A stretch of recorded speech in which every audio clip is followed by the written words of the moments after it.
আসসালামু আলাইকুম দর্শক। আমার পাশে যেটি দেখতে পাচ্ছেন এটি হচ্ছে রেইনবো সুগার ক্যান। এটি হচ্ছে অত্যন্ত সুন্দর একটি জাত।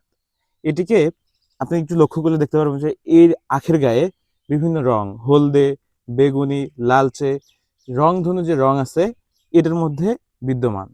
এটি অর্নামেন্টাল একটা ভ্যারাইটি। ডেকোরেটিভ কাজে এটি ব্যবহার করা হয় সৌন্দর্য বর্ধনের জন্য। হোটেল, রেস্তোরাঁ এবং বাসার আঙিনায় বা বাসার ছাদে সব জায়গাতে এটি মূলত হয়ে থাকে। তো এটি আমাদের দেশে এখনো ব্যাপকভাবে ছড়ায়নি।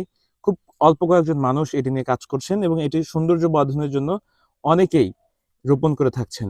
খুব কম মানুষের কাছেই এই জাতটি আছে, রেইনবো সুগার ক্যান। এটি মূলত চীন, থাইল্যান্ড, ফিলিপাইন থেকে উদ্ভাবিত একটি জাত এবং তারা এটি নিয়ে কাজ করছে। তাদের গবেষণা ইনস্টিটিউট যেগুলো আছে সেগুলোতে তারা এটা নিয়ে কাজ করছে। এটা দেখবেন যে রংধনুর যে ৭ টা রং আছে সেই ৭ রং এর মধ্যে দেখা মিলবে।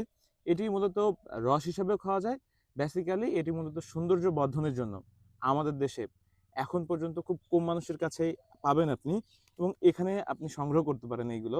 এ দেখেন চট এ দেখেন কত চমৎকার! একটা আখের মধ্যে ৭ টা রং থাকে। এই দেখেন বেগুনি, হলুদ, একটু লালচে টাইপের সব রকমের রং এর মধ্যে বিদ্যমান। এটি যদি নিতে চান আমরা নাম্বার দিয়ে দিব যিনি করেছেন এটি। আপনারা সংগ্রহ করতে পারেন।